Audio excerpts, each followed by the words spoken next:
Faslun syurut jamak takhir ya? Hah? Udah belum? Syarat jamak takhir Baru dua. Berarti dua lagi. Yang kedua apa kemarin? dan niat di dalam sholat. Dan niat di dalam sholat.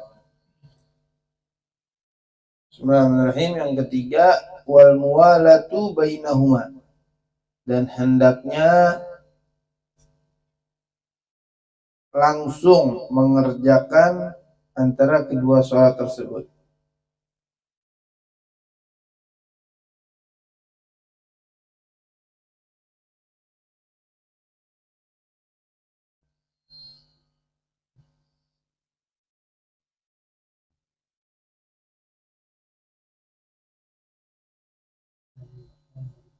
Dan hendaknya mengerjakan Kedua sholat tersebut secara langsung, artinya nggak boleh ada fasal, nggak boleh ada pemisah di antara kedua sholat tersebut. Jadi begini, misalnya jamak takdim narik sholat asar ke zuhur, sholat zuhur dulu, assalamualaikum warahmatullah, assalamualaikum warahmatullah, nggak usah pakai wirid, langsung berdiri, langsung mengerjakan sholat asarnya.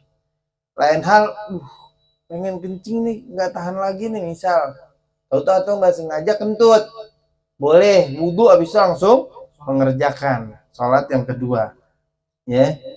Nggak jadi masalah tuh dengan wudhu atau dengan tayamum. Arti kalau lagi nggak ada air harus tayamum, berarti mengerjakan tayamum dulu baru melanjutkan sholat asarnya. Nggak bisa dia langsung mengerjakan dua sholat sekaligus. Kalau pakai tayamum kan begitu. Kita udah tahu tayamum adalah toharoh daruroh, toharoh alat bersuci yang lemah, nggak bisa untuk dua fardu, begitu.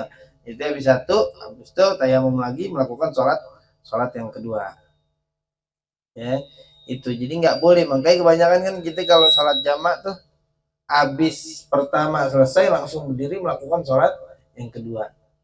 Nggak boleh tuh, langsung harus langsung berdiri. Kalau sholat Jumat gimana? Nah, kalau sholat Jumat sama harus juga berdiri, ya, harus juga langsung berdiri, ya. Kemudian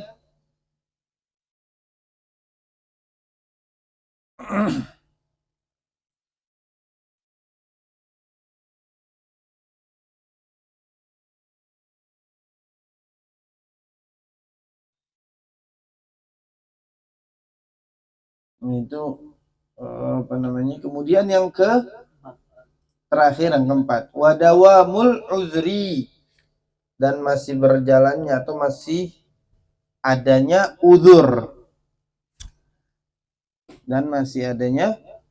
artinya masih dalam keadaan melakukan perjalanan gitu, musafir ya, namanya musafir. Kalau itu fi haqqil musafir, maka dia masih dianggap boleh untuk melakukan jamak.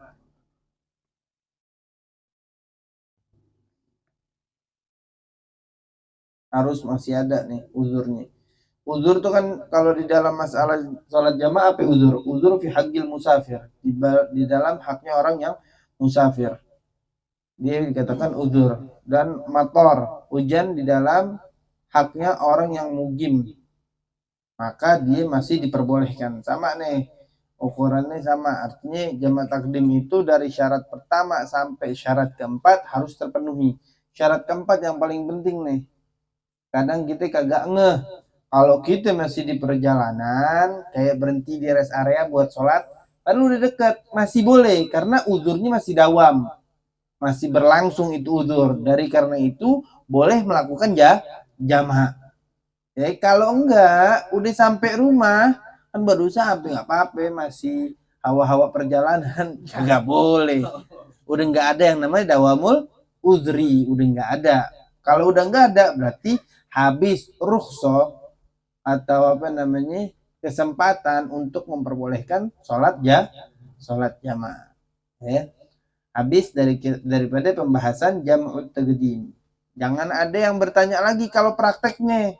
Kalau di sini boleh tanya, prakteknya nanti ketika ente perjalanan jauh, entah ente ke Surabaya, ke Solo, kemana, ente harus paham. Ini prakteknya, jangan teori dulu. Wah ini kagak paham. Buka buku, punya buku kan? Maksudnya catatan gitu. Buka, lihat. Yang kurang paham, tanyain. Ini kalau udah praktek terus masih kagak bisa juga, gimana nih? Iya, jangan sampai. Nggak ada yang perlu dibahas gak? Ini, Nak. Perjalanannya ini Nak, Mm-mm. bisa buat di jamaah takdim, tapi nggak di jamaah Nak. Jadi kalau ada masjid niatin berhenti sholat biasa. Nggak apa-apa. Nggak apa-apa. Cuman alangkah baiknya kalau perjalanannya lebih dari 80, berapa kemarin? 86. 86 kilo, alangkah baiknya, alangkah afdolnya jika perjalanan itu yang wajib atau yang sunnah, hendaknya alangkah baiknya dia jamak. Karena dikasih rukhsah. Keringanan. Kalau mau sholat biasa, ya nggak jadi masalah juga. Kalau dari sini ke Bogor, nanti jamak tuh. Nggak boleh. Iya. Tuh lihat ceramahnya Sayyidil Walid. Dari Jakarta ke Bogor. Di sini mah mending lah dekat ke Bogor. Kalau di jamak juga gila berarti. Kagak nyampe. Buru-buru 50 kilo. Dari sini ke Empang. Berapa kira-kira? 20 ke 30? Iya segitu. Terus sampai 40 juga kagak. Ini nggak boleh. Jangan lagi dilakuin. Jangan jadi orang yang malas. Ibadat ke malas sih nggak boleh. Rubah udah apa istilahnya nih, jangan. Kita pakai sekarang nih yang apa dikatakan harus 86. Enggak. Jadi lebih ihtiyat buat hati-hati kita selamat hidup di dunia sampai wafat. Kalau misalkan ente nggak suka ambil jamak, malah dianjurkan menjamak. Kalau misalkan ente jalan 84 kilo, akhirnya ini nggak senang kalau jamak-jamak, ente dianjurkan menjamak. Karena buat ngelawan itu. Atau ente kepala rombongan.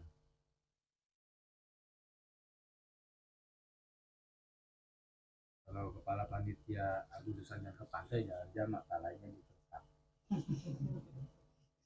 Jangan tuh kemarin ada yang nanya siapa itu? Pantai Jamak. Asap ya? Pantai jamak, mana itu? Enggak, maksudnya pas pergi ke pantai Jamak. Bukan Bang Asep. Biasanya dia ngeselin nih.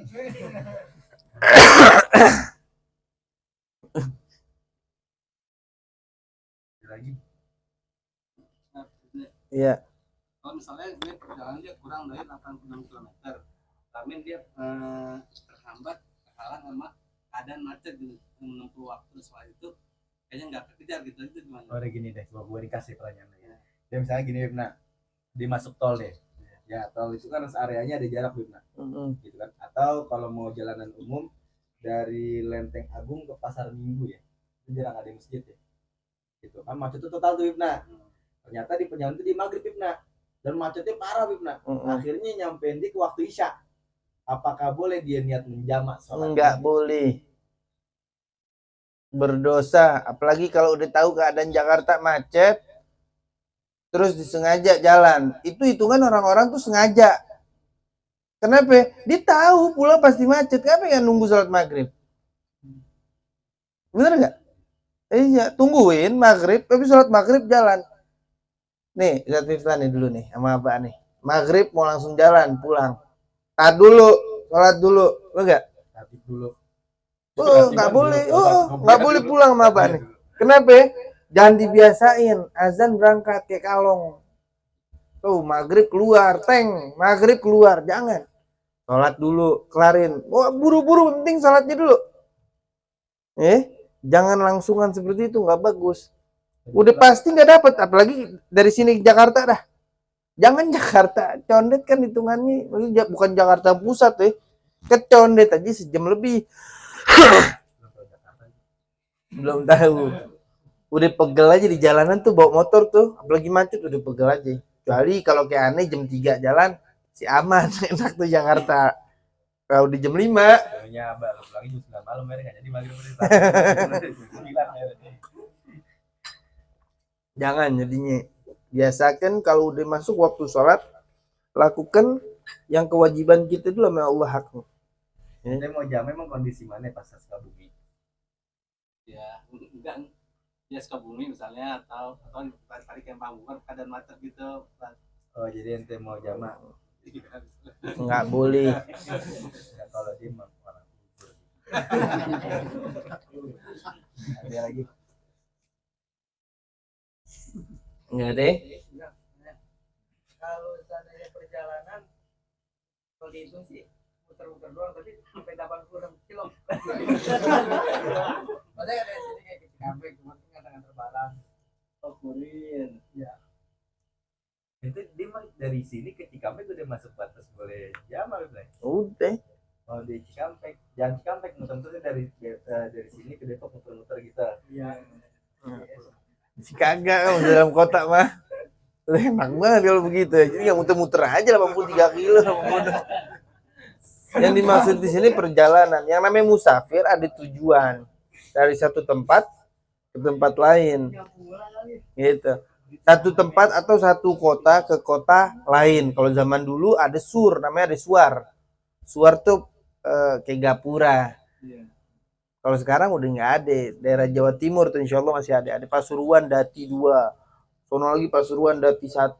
Masih ada Pasuruan. Kalau kita Jabodetabek khususnya udah nggak ada pagar.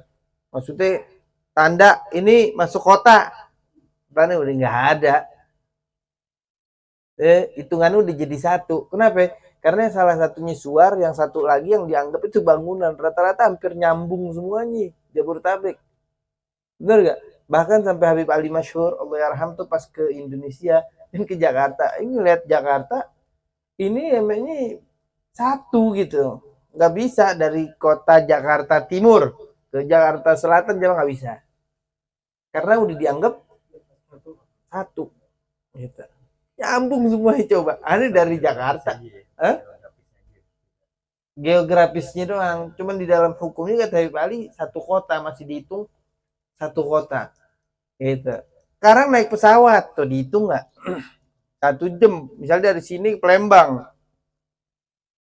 1 jam boleh gak jamak tuh gitu bertanya nang cakepan nggak be itu Nggak capek tuh duduk doang. iya Minggu depan datang nggak? Kita tahu kan tujuan jamaah main Nabi nak jelasin perjalanan musim ini. Duh, oke. Kena jerawat batu sakit susah ngomong di dunia. Ya, apa tadi? Belum dijawab. Naik pesawat. Naik pesawat hukumnya sama seperti orang perjalanan. Jarak yang dianggap bukan waktu. Yang baik-baik. Yang dianggap jarak perjalanan, bukan waktu tempuhan. Ame? Jaraknya ke Palembang berapa kilo?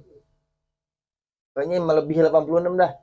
Naik pesawat nggak nyampe 1 jam 45 menit landing. Boleh gak jamak? Boleh. Boleh. Kenapa? Jaraknya udah melebihi batas diperbolehkannya Terbayar lagi berarti. Itu masih alam dunia ya. Yang beda kota atau beda negara. Jadi dia ke akhirat jamak nggak beda alam, jauh pasti. Kalau bisa jamak emang ada pesawat di akhirat. Naik pesawat apaan? Gitu juga belum tahu ini. Tanya Rip enggak? Jamak kan kayak di pesawat. Itu lebih di jamak atau dihormati waktu ketika pas waktu masuk kita masih di pesawat. Masuk Jadi ente perjalanannya kemana? keluar kota di sana. Keluar kota ente berangkat pasti ente jamak tuh masuk. Ternyata misalkan perjalanannya kagak ente sempet jamak, misalkan kayak ente berangkat Johor sama asar ente jamak. Ente naik kereta nih naik pesawat jam 2 ke Saudi Arabia 7 jam kan? Ya 7 jam. Masuk asar ame maghrib gimana tuh? Masuk maghrib bisa gimana tuh? Dan itu masih di pesawat. Itu hormat keluarga. Gitu kan, karena ente tinggal ganti itu pas turun kan gitu kan. Iya. Tapi sebenarnya langsung hormat dulu kita nanti bisa sholat. Bisa. Makanya naik pesawat jalan-jalan. Ya wes, Saudi nyasar lu. Wallahu a'lam.